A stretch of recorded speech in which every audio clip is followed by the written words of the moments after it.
अगर बाबा को इस बारे में पता। हरगिज़ नहीं। बाबा को ये बात हरगिज़ पता नहीं चलनी चाहिए।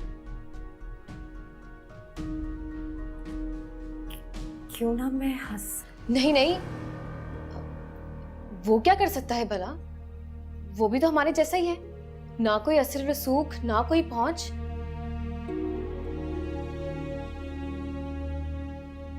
समझ सकती हूँ तुम्हारी बात का मतलब। अच्छा नहीं लगता ना, उसे हमारे घर का दामाद बनना है। वो क्या सोचेगा हम सबके बारे में? और फुप्पो, बेशक फुप्पो हम सबसे बहुत मोहब्बत करती हैं, मगर आप जानती हैं ना वो कितनी वहमी है।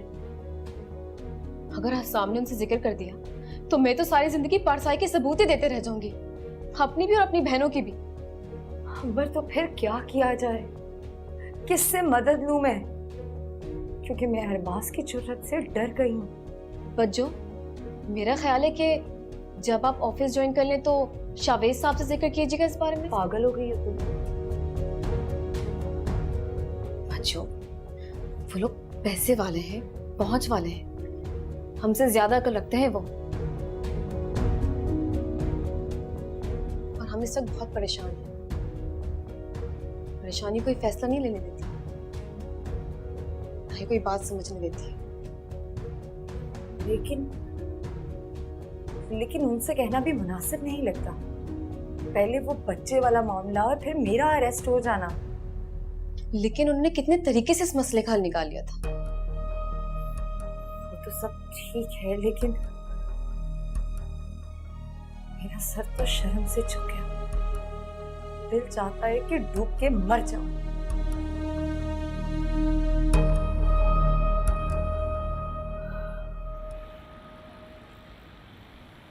आपको यहाँ बुलाने का मकसद ये है हाशिम साहब कि आप किरत की ज्वाइनिंग को फाइनल कर दें, क्योंकि अगर वहाद ने किसी और को सेलेक्ट कर लिया तो मैं भी कुछ नहीं कर सकता।